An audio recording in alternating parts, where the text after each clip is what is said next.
मैदे का इसमें इस्तेमाल करना है। ब्राउन शुगर को इसमें शामिल कर देना है, 1 टेबलस्पून ब्राउन शुगर आपने इसमें शामिल कर देनी है। साथ ही 2 अदद अंडे लेने हैं, उसको इसमें शामिल कर देना है। हस्बे ज़रूरत आपने ड्राई फ्रूट्स लेने हैं, उसको इसमें शामिल कर देना है। अब इसको अच्छे तरीके से मिक्स कर लेंगे। ये देखिए इस तरह से आपने अच्छे तरीके से मिक्स कर लेना है।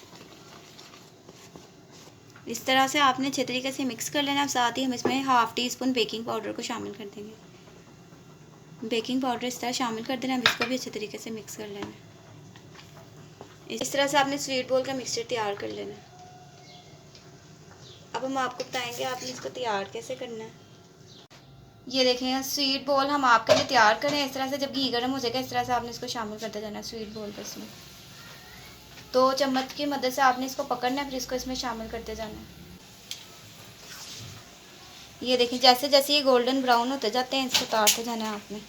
ये देखें इस तरह का कलर आएगा, आपने इसको उतार लेना। ये देखें ये बहुत मज़े के और डिलीशियस तैयार होते हैं। अपने बच्चों को बना के दें, आपके बच्चे बहुत ज़्यादा पसंद करेंगे। इस तरीके से आपने इसको घर में तैयार करना है। अफ्तारी के लिए स्पेशल रेसिपीज़ हम आपके लिए तैयार कर रहे हैं। आप इनको ज़रूर घर में ट्राई करें और हमें ज़रूर बताएं कि आपको हमारी स्वीट बॉल की रेसिपी कैसी लगी। नेक्स्ट टाइम हम और मज़ीद मज़ेदार रेसिपीज़ के साथ हाज़िर होंगे। तब तक के लिए टेक केयर, अल्लाह हाफिज़।